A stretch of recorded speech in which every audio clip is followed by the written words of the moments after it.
नमस्कार विद्यार्थी मित्रांनो, मी महेश भानुदास हरडले. आपण सर्वांचं विद्यावृक्ष अकॅडमीच्या या ऑनलाईन प्लॅटफॉर्मवरती मनपूर्वक स्वागत करतो. आपण जी बालमानसशास्त्र या विषयाची सिरीज बघत आहोत, त्यामध्ये आपल्याला हे आजचं आपलं 5वं लेक्चर आहे. तर त्याचा 5व्या लेक्चरचं हे आहे बालकांचे सामाजिकीकरण. बालकांचे सामाजिकीकरण. बालकांचे सामाजिकीकरण म्हणजे काय हो? तर बालकांचे सामाजिकीकरण म्हणजे समाजामध्ये ज्यावेळेस बालक वाढत असतो, त्यावेळेस त्याला कोणत्या कोणत्या गोष्टींची गरज पडते किंवा बालकाचा जर समाजामध्ये विकास होत असतो, त्या समाजामध्येच आपलं काय येतं? तर त्या समाजामध्येच आपलं कुटुंब येतं. तर त्या समाजामध्येच आपले सोबत त्याचे मित्र येतात किंवा आजूबाजूचे समाजशील घटक. तर समाजामध्ये ज्यावेळेस समजा गणपती उत्सव असतो किंवा आणखीन देवीचा उत्सव असतो किंवा रमजान असतं किंवा ईद असतं, हे काही समाजानं ठरवून दिलेले सणवार आहेत किंवा समाजाच्या चालीरीती किंवा पद्धती आहेत. तर त्या ज्यावेळेस बालक ऍक्सेप्ट करत असतो, तर त्याला म्हणतात बालकांचे सामाजिकीकरण झालेले. तर त्याविषयी आपल्याला बऱ्यापैकी प्रश्न येतात. तर तो चॅप्टर आपण आज व्यवस्थित समजावून घेऊ. तो आपल्याला टीईटी साठी उपयोगाला येणार आहे, सीटीईटी साठी उपयोगाला येणार आहे, टेट साठी उपयोगाला येणार आहे. त्याच पद्धतीनं सीडीपीओच्या ज्या एक्झाम होतात त्याच्यासाठी उपयोगाला येणार आहे, पर्यवेक्षकेच्या ज्या एक्झाम होतात त्याच्यासाठी उपयोगाला येणार आहे, अंगणवाडी सेविकांच्या ज्या एक्झाम होतात त्यासाठीही अगदी उपयोगाला येणार आहे. तर तो व्यवस्थित लक्षपूर्वक पाहूता. तर आजचा चॅप्टर आहे बालकांचे सामाजिकीकरण. त्याच्यामध्ये त्याची प्रस्तावना, अर्थ व व्याख्या, उद्दिष्टे सर्व बाबी आपण व्यवस्थितरित्या समजून घेऊया. तर बघा, बालकांचे सामाजिकीकरण त्यालाच इंग्लिशमध्ये काय म्हणतात रे? सोशलायझेशन ऑफ चिल्ड्रन्स, म्हणजे बालकांचा सामाजिक विकास किंवा बालकांचे सामाजिकीकरण हा आजचा आपला चॅप्टर आहे. अगदी सोपा आहे. साधे साधे प्रश्न येतात यावरती, तरी सुद्धा आपले मार्क्स जातात, कारण की आपण कधी वाचलेलं नसतं त्याच्यावरती कधी विचार केलेला नसतो. आपल्या दैनंदिन आयुष्यामधले जे कोणी लहान बालक असतील त्यांचा विकास झालेला आपण पाहिलेला आहे, परंतु त्यावरती क्वेश्चन आल्यानंतर मात्र आपले गेलेले असतात. तर ते व्यवस्थितरित्या पाहूयात. मनुष्य सामाजिक प्राणी आहे. कसला प्राणी आहे?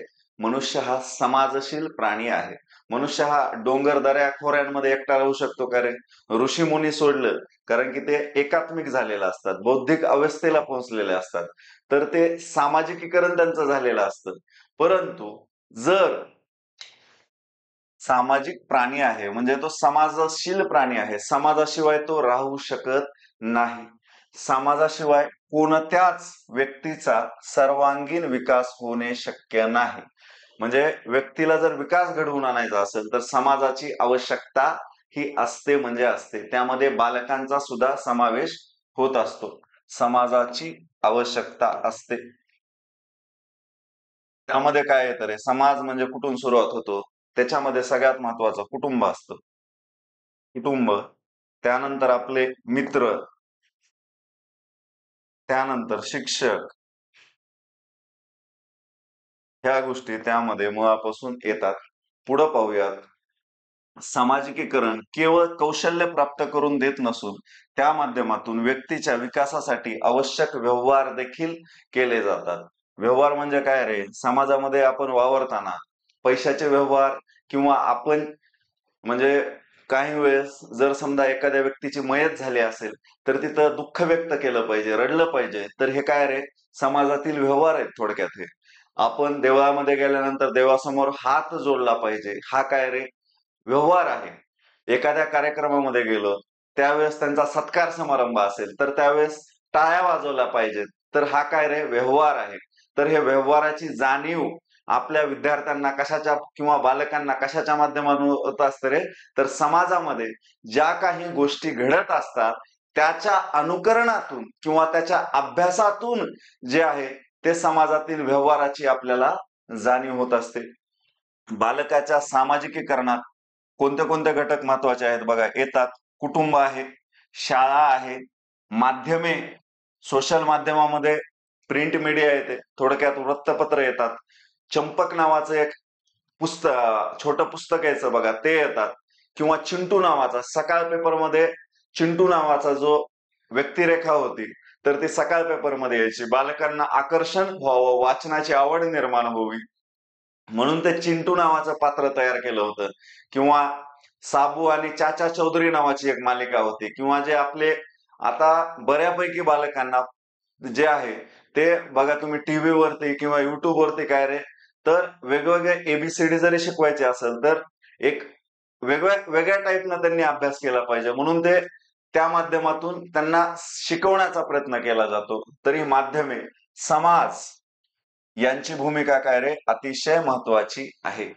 कुणाकुणाची सामाजिकीकरणामध्ये भूमिका महत्वाची आहे. कुटुंब आहे, शाळा आहे, माध्यम आहे आणि समाज आहे. तर या गोष्टी खूप महत्वाच्या आहेत बालकांचा विकास घडण्यासाठी. पुढे जाऊयात. व्याख्या बघा. सामाजिकीकरण म्हणजे अशी प्रक्रिया जिच्यामुळे व्यक्ती समाज नियम आत्मसात करतो. व्यक्ती समाज नियम आत्मसात करतो असं कोण म्हणले रे? ऑर्नबर्न यानं म्हणले. जर समजा आपण युरोपामध्ये राहायला गेलो तर तिथली संस्कृती वेगळी आहे. तिथलं म्हणजे सामाजिकीकरण झालेला धर्म वेगळा आहे. तिथं जास्त करून ख्रिश्चन धर्म स्वीकारलेला आहे. आपण जर पूर्व आशियामध्ये गेलो किंवा थोडक्यात मध्य आशियामध्ये गेलो तर तिथं कोणता धर्म आहे रे? इस्लाम धर्म जास्त करून स्वीकारला गेलेला आहे. आपल्या म्हणजे भारतामध्ये आलो तर कोणता धर्म आहे? जास्त करून हिंदू धर्म आहे नेपाळ किंवा भारतामध्ये. तर अशा पद्धतीने वेगवेगळ्या सामाजिक नियम जे आहेत ते प्रत्येक ठिकाणचे वेगवेगळे आहेत. तर ते महत्वाचं आहे. ज्या प्रक्रियेत व्यक्ती समाजात वावरत असताना आपल्या भूमिका योग्य प्रकारे पार पाडावयास शिकते त्या प्रक्रियेला सामाजिकीकरण म्हणतात. हॅरी जॉन्सन खूप वेळा व्याख्या विचारलेली आहे बघा ही. काय रे? समाजात वावरताना आपली भूमिका योग्य प्रकारे पार पाडण्यास शिकते. आपली भूमिका जी आहे ती योग्यपणे पार पाडण्यास शिकते त्या प्रक्रियेला काय म्हणतात? सामाजिकीकरण असं म्हटलं जाते. तर हे महत्वाचं आहे बघा. ह्या दोन्ही व्याख्या ज्या आहेत त्या महत्वाच्या आहेत. पुढे जाऊयात. सामाजिकीकरण अशी प्रक्रिया आहे जिच्यामुळे व्यक्तीला तिच्या समूहाची नियमने आत्मसात करता येतात. समूहाची नियमने आत्मसात करता येतात. ते काय रे? तर ते सामाजिकीकरण झालेलं असतं. परिणामी व्यक्तीच्या ठिकाणी एकमेव त्याचे असणारे स्वयत्व निर्माण होते. व्यक्तीच्या ठिकाणी काय? एकमेव त्याचे स्वयत्व निर्माण होते असं कोणी मांडले रे? हॉर्टन व हंट या दोन व्यक्तींनी ही व्याख्या मांडलेली आहे. पुढे जाऊयात. सामाजिकीकरणामुळे सजीव प्राण्यांचे सामाजिक मानवात रूपांतर झालेले असते. सामाजिकीकरणाने काय रे? सजीव प्राण्यांचे सामाजिक मानवात जे आहे ते रूपांतर झालेले असते. कोणत्याही बालकाला योग्य व आदर्श नागरिक, योग्य व काय रे? आदर्श नागरिक बनवण्याची प्रक्रिया म्हणजे काय रे? सामाजिकीकरण असं कोणी म्हटलेलं आहे? तर ते चाइल्ड यांनी म्हटलेलं आहे. चाइल्ड नावाचा थोर बालमानसशास्त्रज्ञ आहे. इटलीचा आहे तो. त्या व्यक्तीनं हे मत व्यक्त केलेलं आहे बघा. कुठला आहे? इटली या देशाचा आहे. पुढे बघूयात.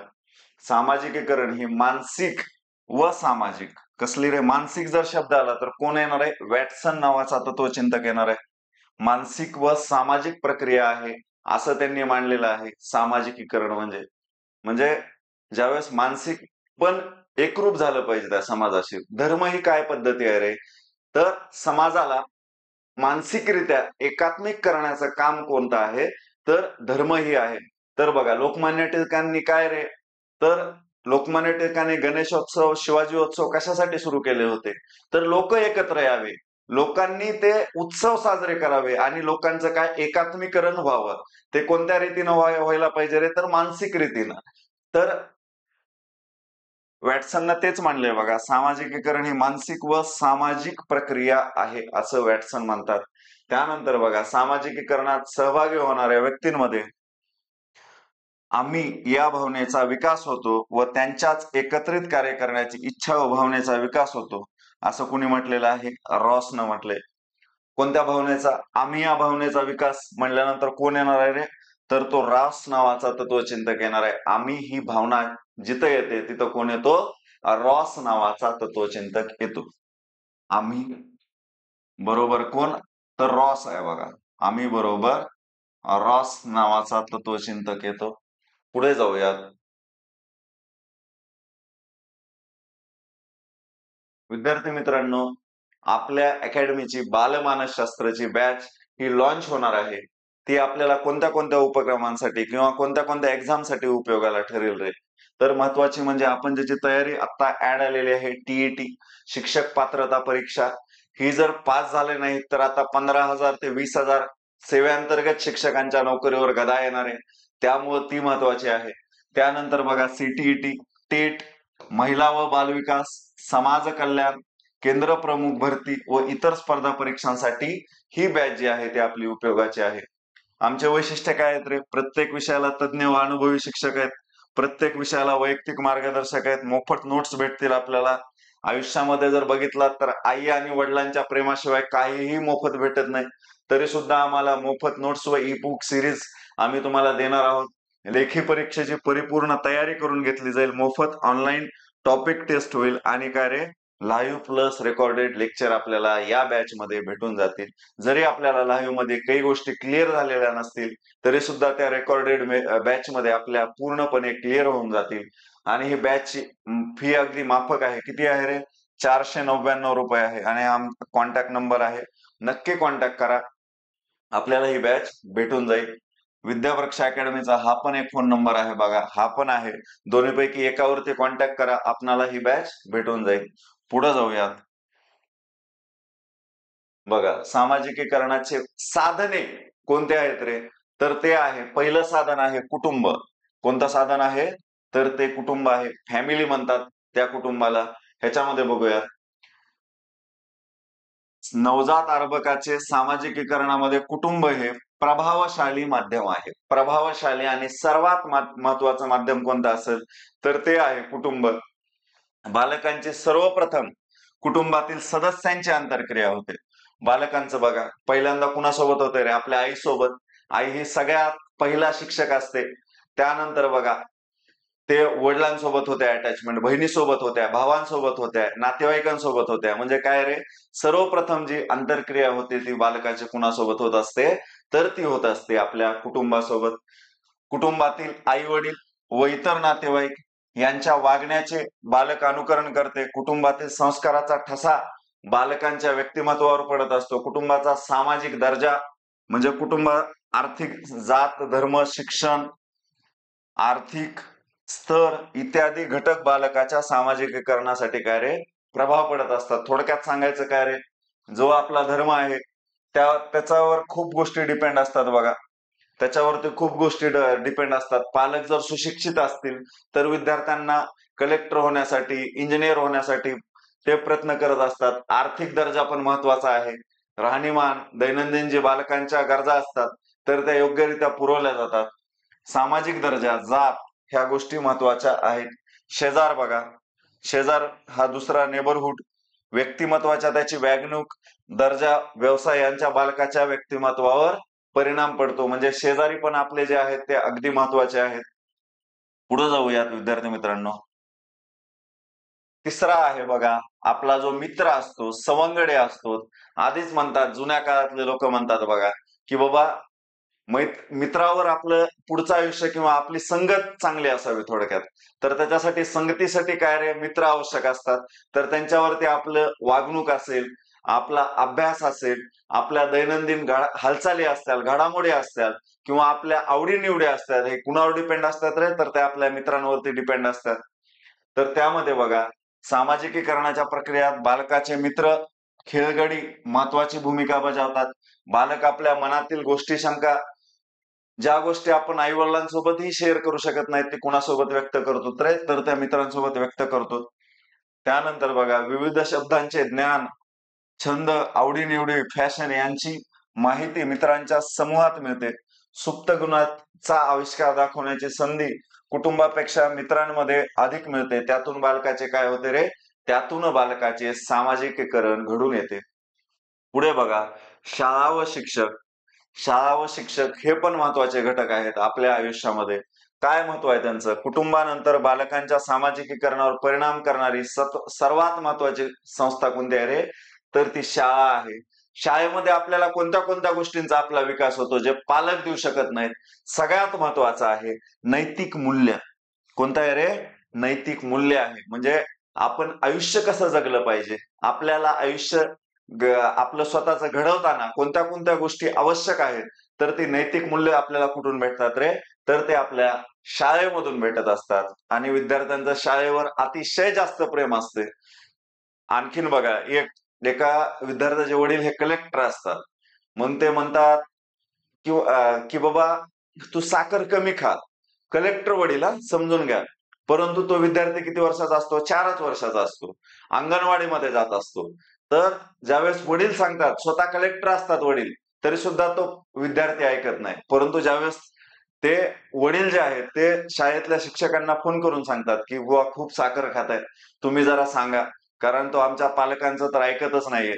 त्यावेळेस तो विद्यार्थी ज्यावेळेस शाळेत जातो, त्यावेळेस त्याच्या मॅडम त्याला सांगतात, की "अरे, साखरेचे पदार्थ तू जरा कमी खात जा." त्यावेळेस तो विद्यार्थी घरी येतो आणि तोच म्हणतो, की "बाबा मला आता जेवणामध्ये साखर देत जाऊ नका किंवा मी चॉकलेट खाणार नाही."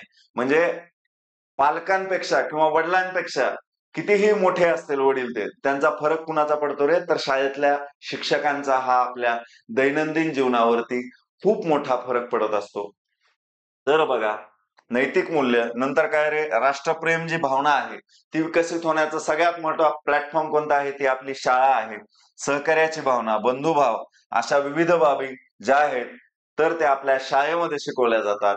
जनगण मन सकाळी शाळेमध्ये रेग्युलर घेतलं जातंय बघा. काही शाळांमध्ये वंदे मातरम घेतलं जातंय किंवा काही शाळांमध्ये आपल्या प्रस्तावनेमधली जी प्रस्तावना आहे आपल्या घटनेची ती घेतात.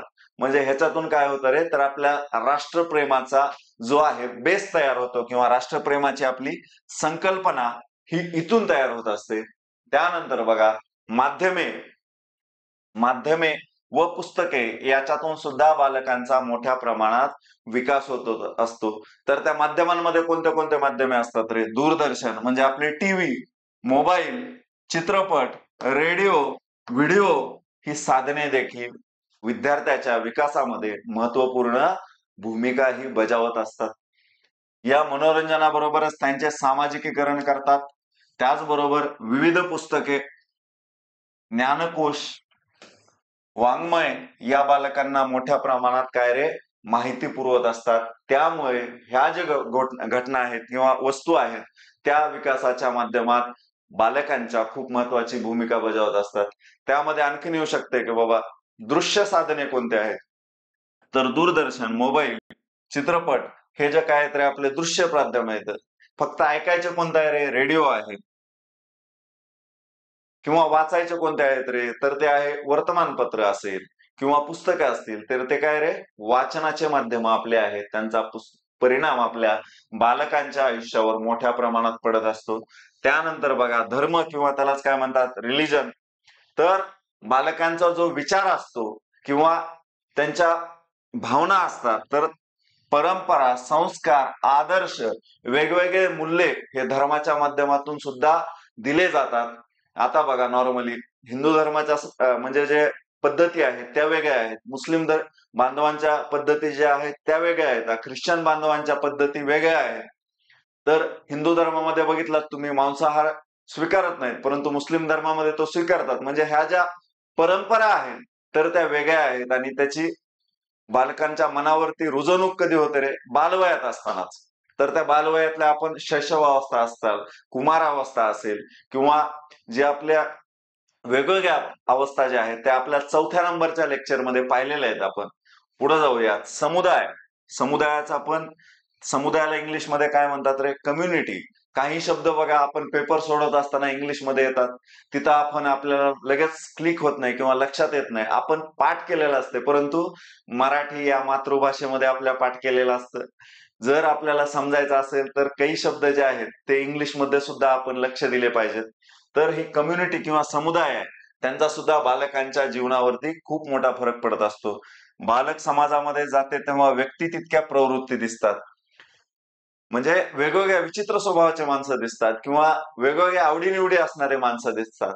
तर त्या समाजातील ह्या वेगवेगळ्या ज्या भिन्न प्रकारच्या व्यक्तिमत्वांचा बालकांच्या आयुष्यावरती नकळतपणे प्रभाव पडून जातो. पुढचा बघूता. विद्यार्थी मित्रांनो, आपली लक्ष्य टी-ई-टी 2025 ची बॅच आहे, ती लॉन्च झालेली आहे. ज्या कुणा विद्यार्थ्यांना टीईटीची तयारी करतात, आता खूप झालं तर 45 दिवस आपल्यापाशी राहिलेले आहेत, तर त्या 45 दिवसामध्ये रॅपिडमध्ये जर आपल्याला गोष्टी शिकायच्या असतील, तर आपली ही लक्ष्य टीईटीची बॅच त्यांना अगदी उपयोगाला येईल किंवा त्यांना अगदी मार्गदर्शक ठरेल, तर ती नक्की जॉईन करा. तुमच्या यशस्वी भविष्याचा खात्रीशीर साथीदार ही आमची टॅगलाईन आहे. पेपर 1 आणि पेपर 2 साठी ही आपली बॅच आहे. मराठी, इंग्रजी, मानसशास्त्रज्ञ, परिसर अभ्यास, सामाजिक शास्त्र आणि गणित विज्ञान ह्या विषयांची वैयक्तिक वेगवेगळ्या टीचरच्या माध्यमातून तयारी करून घेतली जाईल. वेळोवेळी तुमची टेस्ट घेतली जाईल. त्याच पद्धतीनं तुम्हाला ह्या गोष्टीचं मार्गदर्शन केलं जाईल आणि फीस पण अगदी कमी आहे. 1999 म्हणजे आपल्याला जे आता नॉर्मली जर तुम्ही शहरी भागामध्ये राहायला गेलात तर 3,000 रुपये 3,500 रुपये विद्यार्थ्यांना भाडं आहे. त्याच्या अगदी निम्म्या प्रमाणात आम्ही फीस ठेवलेली आहे. कारण की काय रे, तर सर्वसामान्य विद्यार्थ्यांना या गोष्टीचा फायदा झाला पाहिजे. हा आमचा कॉन्टॅक्ट नंबर आहे, हा पण आहे. तर दोन्हीवर पैकी कोणत्याही कॉन्टॅक्ट नंबरवर तुम्ही कॉन्टॅक्ट करू शकता. सामाजिक वैशिष्ट्ये बघा, तर अनुकरणात्मक प्रक्रिया आहे. बालक हा जास्त प्रमाणात आई वडील मित्र नातेवाईक यांचे काय करत जातो रे, अनुकरण करत जातो. त्यानंतर सामाजिक प्रक्रिया, सामाजिकीकरण हे बालकाच्या आयुष्यात महत्वाची भूमिका बजावते. त्याद्वारे बालक समाजात भाग बनते व पुन्हा सामाजिक प्रक्रियेत सहभागी होत असते. सहकार्य प्रवृत्ती बघा, सामाजिकीकरणातून सहकार्य, आत्मीयता, एकता या वृत्ती वाढत असतात. त्याचप्रमाणे एकसंघनेची भावना वृद्धिंगत होत असते. संस्कृती व परंपरांचे ज्ञान बघा, समाजातील विभिन्न संस्कृती, परंपरा, रूढी, नियम यांची जाणीव होते व त्यांचे पालन केले जाते. पुढे जाऊयात. आम्ही नावाची भावना, आम्ही ह्या गोष्टीनं भरपूर तोटे होतात, परंतु बघूता मी पेक्षा आम्ही या भावनेचा इथे विकास होत जातो. मीपणा कमी होतो आणि आम्ही म्हणजे सगळ्यांचा बालक विचार करायला लागतं. व्यक्तीपेक्षा समाज मोठा असतो, त्यामुळे वैयक्तिक हितापेक्षा समाज हिताला जास्त करून महत्व दिले जाते. त्यामुळे हा पण मुद्दा महत्वाचा आहे. स्वचा विकास होत जातो. बालकांच्या स्वच्या विकासासाठी ही प्रक्रिया जी आहे ती महत्वाची आहे. का महत्वाची आहे रे? समाजातून बालकाला संस्कार, आदर्श, नैतिक मूल्य, शिस्तबद्धता यांसारखे गुण मिळतात, जे बालकाचा स्वविकासासाठी महत्वाचे आहेत. म्हणजे स्व म्हणजे सर्वांगीण विकासासाठी अगदी महत्वाचे आहेत. पुढे जाऊयात. सामाजिकीकरणाच्या पायऱ्या किंवा टप्पे कोणते कोणते आहेत बघू. सामाजिकीकरणाच्या पायऱ्या व टप्पे कोणकोणते आहेत ते आपण खाली पाहूयात. तर बघा, पहिली अवस्था आहे मौखिक अवस्था.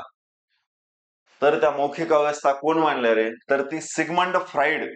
बघितलंय आपण पाठीमागच्या ज्यावेळेस क्वेश्चनची आपली सिरीज होती त्यामध्ये आपण सिगमंड फ्राईड बघितलेले. यांनी नवजात बालकाच्या अवस्थेला सुख तत्वाची अवस्था असं म्हटलंय. कोण म्हटले रे? हा प्रश्न येतो जशास तसा. नवजात बालकाच्या अवस्थेला सुख अवस्था असे खालीलपैकी कोणत्या मानसशास्त्रज्ञानाने किंवा बालमानसशास्त्रज्ञानाने म्हटलेले आहे? तर तो बालमानसशास्त्र आहे बघा, सिगमंड फ्राईड नावाचा बालमानसशास्त्रज्ञ आहे. त्यानंतर नुकतेच जन्मलेले बालक संगोपन, संरक्षण, संवर्धन यासाठी कुणावर डिपेंड असतं रे? तर ते आईवर डिपेंड असते.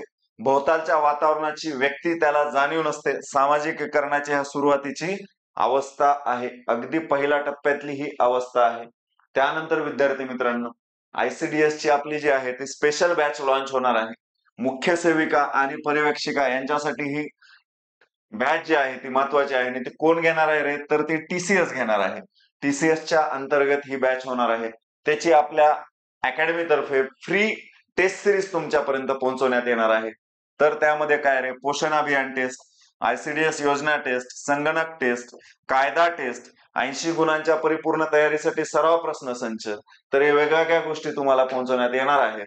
तर जर आपणाला ही टेस्ट सिरीज पाहिजे असेल मोफत, तर आमच्या ह्या कॉन्टॅक्ट नंबरवरती कॉन्टॅक्ट करा आणि ही स्कीम फक्त पहिल्या 100 विद्यार्थ्यांसाठी लागू आहे. तुम्ही नक्की त्या गोष्टीचा फायदा घेऊ शकता. पुढे जाऊयात.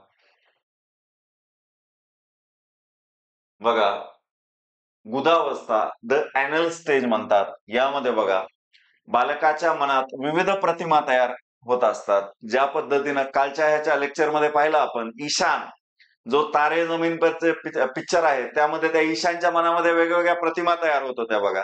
तर त्या पद्धतीच्या प्रतिमा ह्या बालकांच्या मनात तयार होतात. ही अवस्था वळण लावण्याची अवस्था आहे. कसली आहे रे? बालकांना एखादी गोष्ट चांगल्या गोष्टीची वळण लावण्याची आहे. ती व्यायामाची असेल, ती अभ्यासाची असेल, ती चांगल्या गोष्टींचं सेवन करण्याची असेल, म्हणजे बाहेरचे पदार्थ न खाऊ नये, घरचं जेवण जेवावं, ही सुद्धा एक वळण आहे. तर त्या अशा पद्धतीच्या चांगल्या सवयी, थोडक्यात ग्रामीण भाषेमध्ये आपला वळण शब्द आहे आणि शास्त्रशुद्ध भाषेमध्ये थोडक्यात सवयी, चांगल्या सवयी लावण्याचं हे वय असतं. या अवस्थेला वास्तव तत्वाच्या ओळखीची अवस्था म्हटले जाते. काय म्हणतात रे? वास्तव तत्वाच्या ओळखीची अवस्था असं म्हटलं जातं. बालकांकडून अपेक्षित वर्तन घडल्यास त्याला रागवणे, शिक्षा करणे इत्यादी बाबी घडतात. पुढे बघा, बोगार्ड्स यांनी या अवस्थेत होणारी वस्तुस्थितीची जाणीव हाच सामाजिकरणाचा गाभा म्हणलाय. काय म्हणलं रे बोगार्ड्सने? या अवस्थेत होणारी वस्तुस्थितीची जाणीव हाच सामाजिकीकरणाचा गाभा आहे असं कोणी म्हटलेलं आहे? तर ते बोगार्ड्स या तत्वचिंतकाने म्हटलेलं आहे. पुढे जाऊयात. इडिपस अवस्था बघा, इडिपस अवस्था. इडिपस अवस्था म्हणजे काय रे? बालकांचा 4 ते 12 वर्षापर्यंतचा काळ आहे. स्वतःबद्दलची जाणीव व इतर व्यक्ती आणि वेगवेगळे आहोत याची जाणीव होणे. स्वतःबद्दलची जाणीव व इतर व्यक्ती आणि आपण वेगवेगळे आहोत ही पण जाणीव कोणत्या अवस्थेत होता हा प्रश्न विचारला जाऊ शकते. तर ती कोणती आहे रे? इडिपस अवस्था आहे. बाह्य जगाशी संपर्काला सुरुवात होते व व्यक्तिमत्व विकासाला काय भेटते रे? चालना भेटते. कोणत्या अवस्थेमध्ये भेटते? तर त्या इडिपस अवस्थेतच भेटते. भाषा विकास होतो व त्यातून आंतरक्रिया अधिक प्रभावित होतात. तर कोणत्या अवस्थेमध्ये होतात? तर त्या इडिपस या अवस्थेमध्ये होतात. आणि ही इडिपस अवस्था ही कोणत्या कालावधीमध्ये असते? तर 4 ते 12 वर्षामध्ये. ही महत्वाचं आहे. यावरती खूप वेळेस प्रश्न पडलेला आहे. मी, मला, माझे यासारख्या शब्दातून बालक स्वतःविषयी जाणीव प्रकट करू शकतो. काय रे? मी, मला, माझे यासारख्या शब्दातून बालक स्वतःविषयी जाणीव प्रकट करू शकतो. महत्वाचा मुद्दा आहे. त्यानंतर बघा, सामाजिकीकरणाचे सिद्धांत बघा. तर पहिला सिद्धांत आहे स्वप्रतिबिंब दर्पण सिद्धांत. कोणता आहे रे? स्वप्रतिबिंब दर्पण सिद्धांत. हा कुणी मांडलाय? हा 10 वेळेस प्रश्न आलाय. C.H. कुले यांनी मांडलाय बघा. कुणी मांडलेला आहे? C.H. कुले या व्यक्तीने हा सिद्धांत मांडलेला आहे. त्यानंतर व्यक्ती ज्याप्रमाणे स्वतःला बघण्यासाठी आरशाचा उपयोग करतो त्याप्रमाणे बालक इतरांचा वापर हा आरशाचा करतो. म्हणजे बालकासाठी त्याचे पालक, समाज, शाळा, शिक्षक हे काय आहेत रे? एक प्रकारचा आरसा आहे. आपण वर्तन केल्यावर इतर व्यक्तींकडून चांगल्या वाईट कोणत्या प्रतिक्रिया येतात त्याप्रमाणे कसे वागावे या बाबतीत बालक हा निर्णय घेत असतो. अशा प्रकारे मूल स्वतःला दुसऱ्याच्या नजरेत पाहत असते व त्यातून स्वचा विकास करत असते.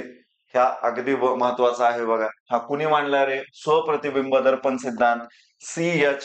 कुले या तत्वचिंतकाने मांडलेला आहे. त्यानंतर विद्यार्थी मित्रांनो, धर्मादाय आयुक्ताची जी ऍड आलेली आहे तर त्याच्यासाठी विद्यावृक्ष अकॅडमी एक बॅच घेऊन आलेली आहे. अगदी महत्वाचं आहे बघा. तर अगदी कमी फीस मध्ये 999 रुपयाच्या फीस मध्ये ही बॅच तुम्हाला पूर्णतः भेटणार आहे. प्रत्येक विषयाला तज्ञ शिक्षक आहेत. प्रत्येक विषयाला वैयक्तिक मार्गदर्शक आहेत. मोफत नोट्स व ई बुक सिरीज मिळतील. लेखी परीक्षेची परिपूर्ण तयारी करून घेतली जाईल. लाईव्ह प्लस रेकॉर्डेड लेक्चर्स असतील बघा. आणि हे प्राइस जे आहे, मेन प्राइस त्याची 1999 रुपये आहे. 999 हे कुणासाठी आहे रे? तर पहिल्या 100 विद्यार्थ्यांसाठी आहे. त्यामुळं जे विद्यार्थी सरळ सेवेची तयारी करतात, ज्यांनी फॉर्म भरलाय धर्मायुक्तासाठी, त्यांनी नक्कीच ही बॅच जॉईन करा. त्यांना त्यांच्या ड्रीम पोस्ट पर्यंत, त्याच्यापेक्षा आताच्या काळामध्ये सरकारी नोकरीपर्यंत पोहोचण्यासाठी ही बॅच तुम्हाला नक्कीच फायदेशीर ठरेल. पुढे जाऊयात. त्यानंतर बघा, मी आणि मला भूमिका साकारणे सिद्धांत. मी आणि माझी भूमिका किंवा मला ही भूमिका साकारण्याचा सिद्धांत कोणी मांडलाय रे? तर तो मांडलेला आहे जॉर्ज हर्बर्ट मीड यांनी मांडलाय. जॉर्ज हर्बर्ट मीड या व्यक्तिमत्वानं मांडलेला आहे. बालक संपर्कात येणाऱ्या आई, वडील, शेजारी, नातेवाईक यांच्याप्रमाणे वागू लागतो. हे काय रे, कोणता सिद्धांत आहे ह्याच्यासाठी? तर तो आहे मी आणि मला भूमिका साकारणारा सिद्धांत. त्यांच्या भूमिका स्वीकारून स्वतःकडे वस्तुनिष्ठपणे पाहतो. आपल्या भूमिकेतून इतर व्यक्तिमत्वावर कसा प्रभाव पडला यातून बालकांचा मी विकसित होतो. त्यातूनच मला या भावनेचा देखील काय रे, विकास होत जातो. पुढे बघूया. सामूहिक प्रतिनिधित्व सिद्धांत कोणता आहे? सामूहिक प्रतिनिधित्व सिद्धांत आहे. कुणी मांडला रे सामूहिक प्रतिनिधित्व सिद्धांत? तर तो मांडलेला आहे दुर्खम यांनी. कोण मांडलाय? दुर्खम या व्यक्तिमत्वानं मांडलाय. प्रत्येक समाजाची स्वतःची विचारधारा असते, थोडक्यात धर्माची विचारधारा. त्यांचे संस्कार वेगळे असतात, परंपरा वेगळ्या असतात, आदर्श वेगळे असतात, मूल्य वेगळे असतात, भाव वेगळे असतात, श्रद्धा वेगळ्या असतात. तर तो त्याच समाजाला स्वीकारत असतो. त्या सिद्धांताला काय म्हणतात? सामूहिक प्रतिनिधित्व सिद्धांत असं म्हणतात. तो कुणी मांडला रे? तर या दुर्खुम या तत्वचिंतकाने मांडलेला आहे. दुर्खुम हा तत्वचिंतक कुठला आहे रे? तर तो आहे इंडोनेशियाचा. कुठला आहे? इंडोनेशिया या देशाचा आहे, महत्वाचा आहे. त्याच्यानंतर अहम सिद्धांत किंवा इगो सिद्धांत म्हणतात. तर तो अहम सिद्धांत कोण मांडलाय रे? सिगमंड फ्राइड हा खूप मोठा तत्वचिंतक आहे बघा, बालमानसशास्त्राचा. त्यांना एक बेस त्यांचा विचाराला मानलं जाते. बालक आई वडिलांच्या वर्तनाप्रमाणे वागण्याचा प्रयत्न करते. माता पित्याचे वर्तन हेच मुलांच्या व्यक्तिमत्वाच्या जडणघडणीत बिंबवले जातात. या प्रक्रियेतून मुलांचा अहम निर्माण होतो. महत्वाचा आहे. माता पित्याचे वर्तन हे देखील समाजाचेच वर्तन असते. त्यातून त्याचे सामाजिकीकरण होत असते. बालकांच्या विकासामध्ये अहम ही सुद्धा महत्वाची वैशिष्ट्ये आहेत. आता बघा, सगळ्यात शेवटचा टप्पा आहे सामाजिक शैक्षणिक महत्व बालमानसशास्त्राचं. तर शिक्षकाने शाळेमध्ये विविध सहशालेय उपक्रम राबवावे. त्यातून बालकाचे काय होते रे? सामाजिकीकरण होते. वर्गातील वातावरण हे कसे असावे? लोकशाही प्रधान असावे. वर्गातील जो म्हणजे मॉनिटर असतो तो सुद्धा काय रे? लोकशाही पद्धतीने निवडला जावा. म्हणजे पहिल्यापासून लोकशाहीचे बिंब जे आहे ते बालवयात त्यांच्यामध्ये पोहोचवले जातील. समाजाविषयीचे कर्तव्य हे शिक्षकांनी बालकांना उदाहरणाद्वारे सिद्ध केले पाहिजेत. समाजातील विविध प्रथा, परंपरा, संस्कार, नीती, तत्वे हे शिक्षकांनी विद्यार्थ्यांना सांगितले पाहिजे, तर त्यांचा विकास होईल. बालकांसमोर आदर्श, राष्ट्रीय परंपरा यांचे उदाहरणे सांगून आदर्श निर्माण करावा. समाजातील वाईट परंपरा, त्यांचा होणारा परिणाम तुलनात्मकरित्या शिक्षकांनी बालकांना सांगावा. शिक्षकाने स्वतःचे आदर्श वर्तन मुलांसमोर ठेवावे. म्हणजे शिक्षक हा आरसा आहे मुलांचा. थोडक्यात मगाशी पाहिलं आपण, शिक्षकानं विण कशी केली आहे, शिक्षकाची केशभूषा कशी आहे, वेशभूषा कशी आहे, बोलण्याची पद्धत कशी आहे, त्यावर काय रे मुलांचा विकास हा अवलंबून असतो. तर विद्यार्थी मित्रांनो, आपली टार्गेट टीईटीची जे आहे तर पेपर 1 साठी शिक्षक पात्रता परीक्षेची बॅच आहे. अगदी कमी याच्यामध्ये 1499 रुपयाला आहे बघा.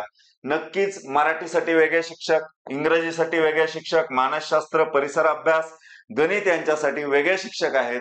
जर तुम्हाला बॅच लावायची असेल तर हा कॉन्टॅक्ट नंबर आहे. आणि दररोज आपले 6 वाजता आणि 8 वाजता लाईव्ह मोफत रेकॉर्डेड लेक्चर असतात. त्याचा पण लाभ घ्या, तुम्हाला त्या पण गोष्टींचा नक्कीच फायदा होईल. तर टार्गेट टीईटी शिक्षक पात्रता परीक्षा पेपर 2 ची पण बॅच आहे सेपरेट, ती पण 1499 ला आहे. त्याच्यामध्ये जे आहेत आपल्याला विज्ञान, गणित आणि सामाजिक शास्त्र याच्यासाठी वेगवेगळे शिक्षक असतील, ते आपल्याला मार्गदर्शन करतील. आणि जर आपल्याला ही बॅच लावायची असेल तर आमचे हे 2 फोन नंबर आहेत. यापैकी कुठल्याही फोन नंबरवर तुम्ही कनेक्ट करा आणि तुम्हाला ही बॅच तात्काळ भेटून जाईल. तर विद्यार्थी मित्रांनो, आपणाला हे लेक्चर कसं वाटलं हे आम्हाला कमेंट बॉक्समध्ये नक्की सुचवा. चॅनलला सबस्क्राईब केलं नसेल तर सबस्क्राईब करा, लाईक करा, शेअर करा आणि हे सर्वसामान्यांपर्यंत पोहोचवा. धन्यवाद विद्यार्थी मित्रांनो. मी महेश भानुदास आपणा सर्वांचा विद्यावृक्ष अकॅडमी तर्फे मनापासून आभारी आहे. धन्यवाद.